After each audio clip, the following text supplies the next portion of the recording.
At yan nga guys, dito sa may 11th Jamboree, yan, meron tayong nakitang ramen Nigeru.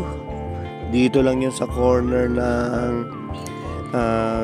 Kamuning, corner 11th Jamboree. At ayan ang kanilang menu, 169, 210. At ito ang kanilang outlet. Ito pa yung katabing outlet. Ang ganda ng setting, ang ganda ng ambience. Let's go!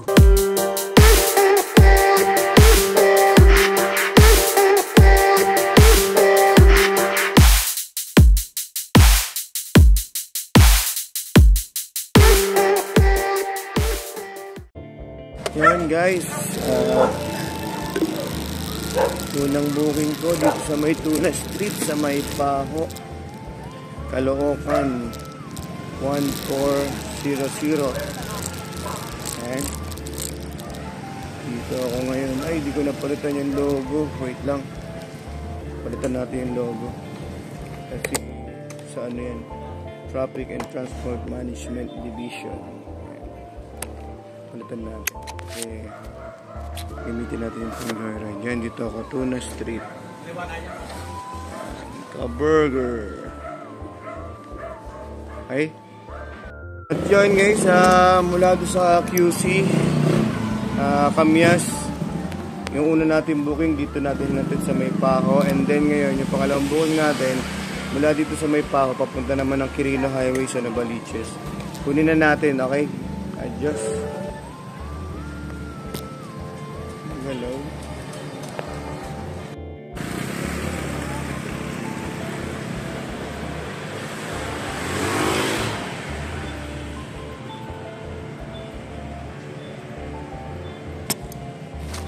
At yun,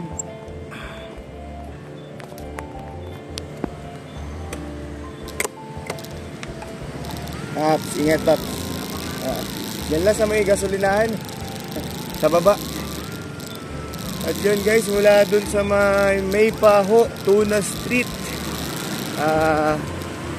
na pick up natin dun si Sir Christian. At dito natin dinala sa may Quirino Highway, Quezon City, SM Fairview, Granting Robinson. At yun, dito tayo, Tower 4 ng Fairview Tower. Yan guys, at mag-aabang tayo ng malapit na booking dito sa may Fairview. Yan, mag-abang na booking. Alam mo naman tayo, walang magawa. Ang booking natin ay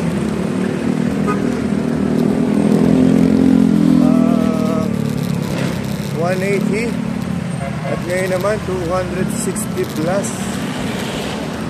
Okay, waiting muna tayo para medyo makapag-relax muna tayo dahil yan, natin siya dinala sa Tower 4.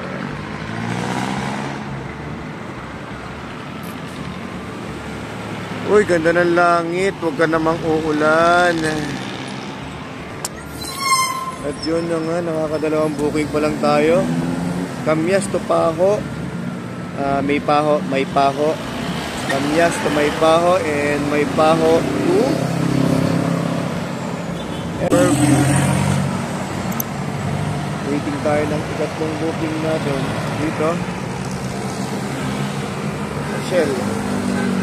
Meow, meow, meow, meow, meow. Motto for tonight, ang buhay ay hindi karera. Okay lang okay lang mabagal basta umuusad. Nice one, motto for tonight. Napakaganda, meaningful, and very motivational. Kasi syempre, yung umuusad, motivational yan. Di bali ng mabagal, basta umuusad, motivational yon. And yung ang buhay ay hindi karera, yun, parang pinapagalitan mo doon, diba? Yun ang magandang part doon. Ito nga naman. Parang sa mga classmate mo, di ba? Parang yung ano lang kayo sa projects nyo. Sa project, di ba? Sa school project, di ba? Magbibigay ng tasking yung teacher nyo. Ito, project nyo, ha? Ang deadline nito, Friday. Friday, di ba? May mga ganun. Ngayon, ibibigay sa inyo, di ba? Monday, o Friday nyo ipapasa. Yung iba niyang kinabukasan palang tapos na. Yung iba sobrang ganda ng gawa nila, talagang perfect na perfect for higher grade, di ba? Siyempre yung iba mabagal, yung iba di pa sinisimulan. At yung iba naman sa kalagitnaan, hindi pa tapos. Pero yung materials nandun na, lahat ng recipe sa paggawa nandun na para matapos yung project. Pero dun ka mag-focus doon sa binigay na araw. Ipapasa nyo yun sa Friday. Diba? Ang deadline pa rin is Friday. Diba? Ganun yun. Pero pag naipasa na lahat yun, alam nyo minsan, may mga late pa rin na nagsasubmit. Talagang nangyayari yun sa reality. Diba lahat naman nangyayari yun? Yung mga late na nagpasa, diba? Nasusunod na biyernes niya na pinasa, diba? Pero yung teacher parang siya yung pagsubok. Siya yung nagbigay ng deadline, siya yung pagsubok. Kahit hindi mo man naibigay sa tamang araw or binigay niyang date, nandun ka pa rin, ginawa mo pa rin yung project mo, binuo mo pa rin yung project mo, sinasubmit mo pa rin. Kahit na ano na lang yung makuha mong grade, kahit mababa na lang yung makuha mong grade, ang importante mo, yung project, ginawa mo. Sa buhay, ganun din. Di man tayo mo pinalad sa ibang bagay, kagaya ng iba nating mga kakilala o classmate or kaibigan, relatives, siguro kapalat din naman tayo sa ibang bagay. Diba? Ganun lang yun. Meron ngang mayayaman, diba? Maraming problema. Yung mahihirap, marami rin problema. Yung mayayaman, maraming binabayaran. Yung mga mahihirap, maraming utang. Tignan mo. Ito, yung motor, at saka yung kotse. Di ba, mas magandang tignan pag nakakotse kayo. Pero nakakapagpagasolina ka ba ng 50 niyan, di ba? Hindi kagaya dito sa motor. Maganda rin naman siya. Maganda siya. Diba? Pero, nakakapagpagas ako 50. Pag nasira ba yung kotse, yung maintenance nun, meron bang 500 lang? Di ba malaki ang maintenance niya? Sa motor, maliit lang ang maintenance. Ganun yun. Maliit, malaki, equal pa rin yun. Di ba? Sa timbangan, di ba? Di ba yung timbangan? Pag mas mataas yung isa, mas mabigat yung isa. Di ba? Yung mas mabigat ang obligasyon. Di ba? Yung light, mas light yung obligation niya. Diba? Iba-iba eh. Iba-iba. May mayaman na walang problema. May mayaman na may problema. May mayaman na may mahirap na maraming problema. Mix ang buhay. Parang sa puno. Maraming sanga. Pero iisa yung bunga. Diba? Ganun yun. Isa yung dahon. Isa yung kulay ng dahon. Lumaan yung dahon niya sa pagkabata. Sa pamumulaklak. Sa pagbunga. Pero isa lang ang bagsak ng lahat ng yan. Sa lupa. Diba? Lahat babagsak sa lupa. Ayun. Yun ang importante. Ang importante sa buhay, umuusad ka. Pinapakita mo pa rin na kaya mong ipasa yung project mo doon sa teacher mo. Kagaya ng ginawa nating example kanina. Okay. Masyadong napaga yung pag-explain ko dun sa ating motto. Nung nakaraan, hindi natin explain yung motto. for tonight. Pero ngayon, diretso na naman tayo sa ating vlogging para siyempre sa ating pamilya, kay Mama Mon, kay Kuya Will, kay Genesis, Sander, Cyrus, at syempre kay Tambolog Horos. Okay? Biyahin na muna si Papa at masyadong napahaba yung aking explanation dito sa buhay karera. Ang buhay ay hindi karera. Okay, adios. Abang na tayo ng pangatlong booking. Sana long ride uli. Wala permit ako ba? Mas maganda, di ba? Okay, adios. At yun na nga guys, wala akong nakuha dun sa may pa-Fairview, kaya binaybay ko na yung Santa Monica. Tapos palabas na ako dito sa may yan, Regalado Highway. At may pasaway dun, no? Beating the red light. At dyan, napansin ko lang yung isang gasolinahan dito. Yung, ewan ko kung gasolinahan to ni Joel Malupito na yan. Kasi tignan mo, o diba? Ang mura lang, 50.80, 50.45, 51.45. At ang pangalan ng gasolinahan, Boss! Bossing! Gusta buhay-buhay. Malinis naman, maganda. Eh, no? Oh, ang luwag. Maluwag siya, maluwag. Oh. Maluwag, diba?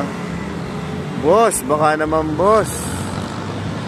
Kaso nakapagpagas na ako eh. Nakapagpagas na ako eh. Ganda naman, nakakatuwa naman ng gasolina na to. Tataka lang ako dito sa parte ng Fairview tsaka Commonwealth. Ang mura ng gas dito. Sabi sa ako pa medyo mataas yung presyo ng konti. Dito 50. Ayun yung 150 mo rito, sulit na. 3 litro na, di ba? Ito konti nga lang inangat, no? Ayun na, 62, 55. Oh, ayun, no? Di ko na pinangalanan, di ko alam yung gasolinahan na yun, eh. Bossing! Galing ah, Boss Gasoline Station. Yun na, may wala tayong booking. Wala pa tayong pumapasok na booking. Adios! Ayan guys, mula dun sa may ba Dahlia. Doon tayo nakakuha ng booking sa Dahlia. Nakakuha tayo rito ng may na-pick up tayo, may nag-book dito sa may Dahlia Mercury, yung katabi ng dating Andox doon. Doon ko siya nakuha. Dito siya nagpahatid sa may Kapalaran Street, Quezon City, Metro Manila. Sa may Commonwealth yan, dito sa may ongoing to Payatas Road. Meron parang urban deca rito na ginagawa. Ayun ang ganda, Payatas. Ayun. May ano pala dito, urban deca. Parang yung deca home sa may Ugbo. Ayun, ganyan-ganyan din yung sa Ugbo eh. Ganda. Paano kaya unit yan?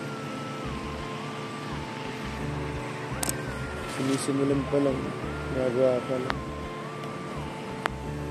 Daming mga may hirap na matutulungan yan. Okay guys, waiting tayo ng booking dito. At go-complete ko na yung transaction para may pumasok na na-book. Tayo. And Kapalaran Street, Quezon City, Payatas.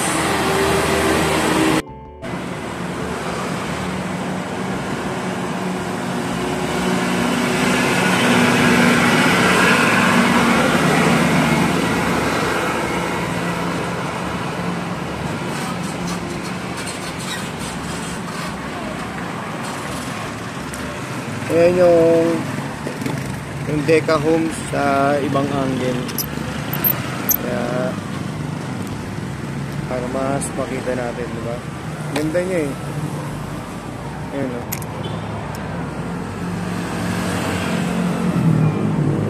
Diba? Kaya pag natapos yan, maganda talaga.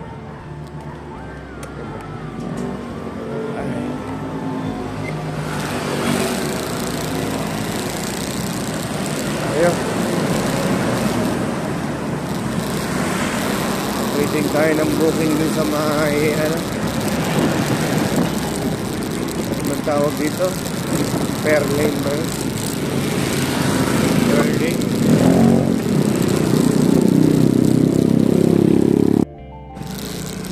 But yan guys, mula dun sa may IBP Road, ganda ng bahay dito, West Avenue. Dito ako nakapaghatid sa may West Ave. Ganda lang ng bahay. Tignan nyo guys dito yan sa city. Yan. Diba? Diba? Angas. Ito lang yan sa may West Avenue, Liwayway Street, lungsod ng Quezon City.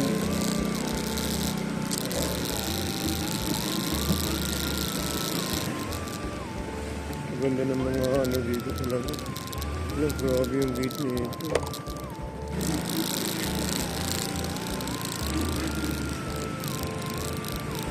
Lisenso. Saan ba pala doon? Yung natin yung ba?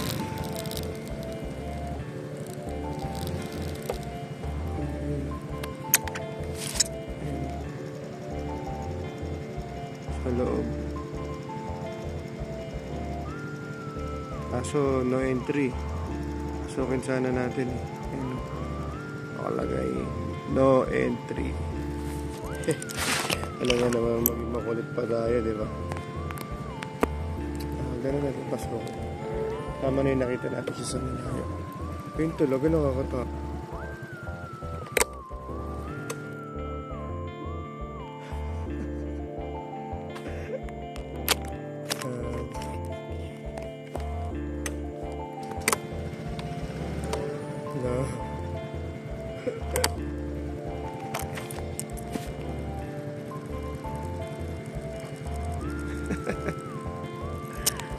Sinulat mo ako doon. Takot ah. Gago yun ah. Takot ka talaga pag gano'n ang bumulaga sa'yo. Diba? Bulletin. Ay. Yun nga pala sa Payatas. Yun.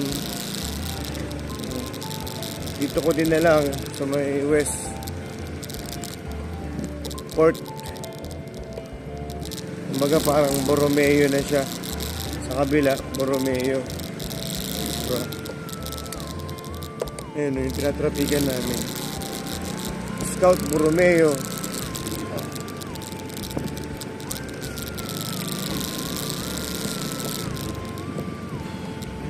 Tayo kay Kuya Guard. Yeah. Thank you. Sir. Guardhouse. Kinuha ko yung license ko at iniwan ko dun.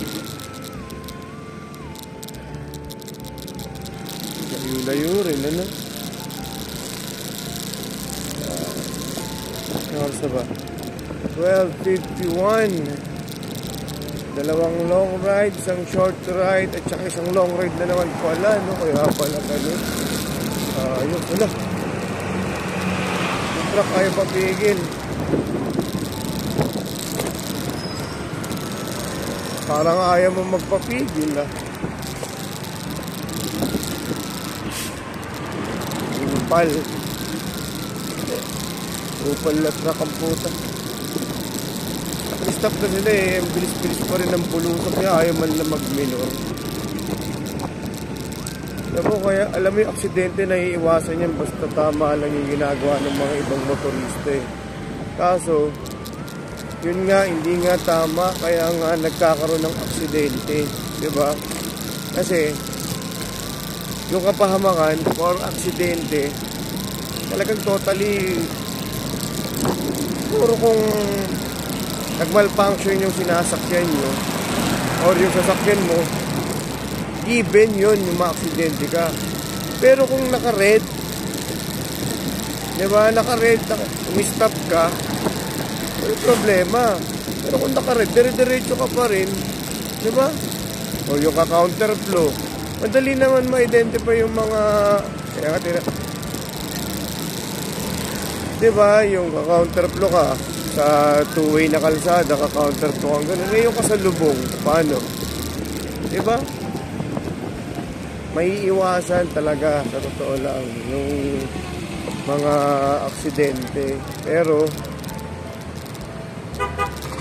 minsan napabayaan na rin ng di ba, ng driver or ng motorista. Yan, nandito na tayo sa Timog. Kaya nangyayari yung mga ganun, mga balita sa TV, di ba? Parang yung napanood ko sa Jessica So, yung nagsuswimming, di ba? Tapos meron doon yung nagpa-practice na boat pang karera. Mag-practice ka ba naman doon sa mga mataong lugar?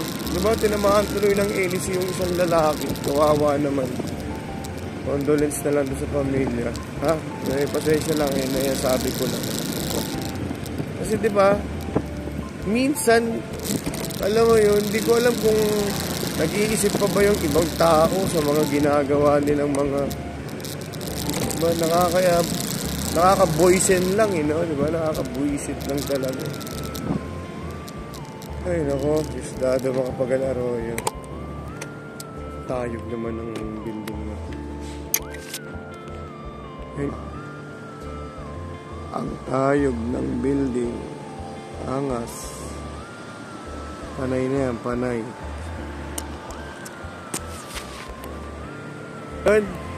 Siguro sapat na yung booking, 5 o 4. Long ride naman halos. Kaya nakalikom na rin tayo ng ating gagamitin para bukas. Ang budget. Okay na yan. Tapos nakapagpagas naman na tayo.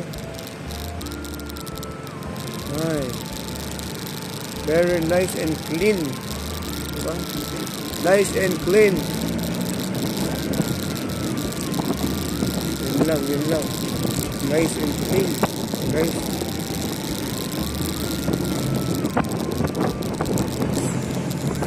Okay.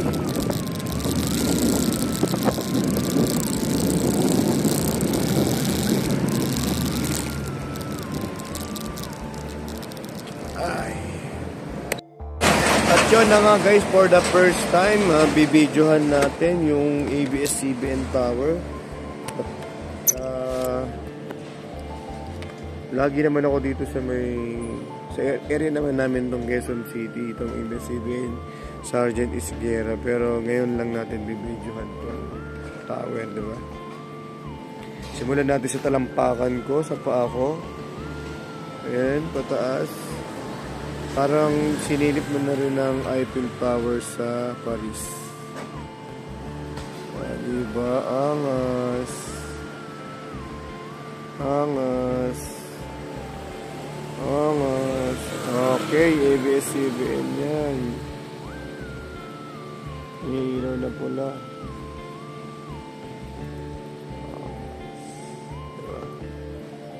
Dito lang yan sa kahabaan ng Sergeant Isguera. Diba? At least para ka na rin nasa Paris, sa France. Hindi mo man mapuntahan yun. Imaginein mo na lang na nandun ka. Tapos dito kayo maghalikan ng boyfriend mo o girlfriend mo dito sa ilalim din. Diba? French kiss. Angas. Joke lang, diba? Wala lang tayong booking kaya ganun. Okay guys, natahak na natin ang kabaan ng ABS-CBN. Target Sierra Street.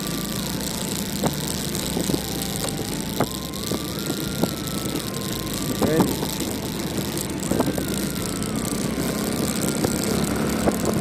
Ang problema ko sa camera ko pag front cam, maalog siya. Masyado siyang sensitive. Yung vibrate ng motor ko. Front cam okay naman. Yung front cam ko okay naman. Yun lang talaga yung sa likod. Matalbog, sensitive masyado. Okay guys, siguro uwi na tayo dahil wala nang pumasok na booking. And ride safe mga paps and God bless. Walang masyadong nangyari, long ride lang. Kaya diretso lang tayo pa uwi. Walang masyadong importanteng nangyari. Tamang biyahe talaga for the family. And yun, ang ganda ng mga puno rin sa QC, oh. Alright, ang bunga, may ilaw. May ilaw ang bunga.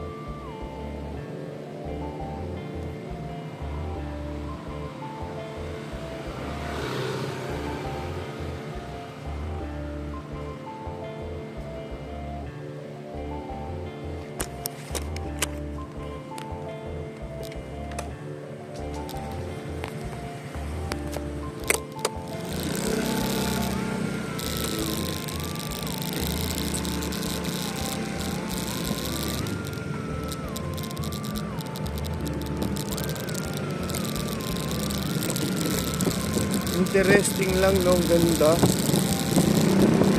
Gusto ko sana magsalita doon kung sa area niya kasi namin yung may-ari. Ayoko naman sabihin niya yun. Uy, vlogger!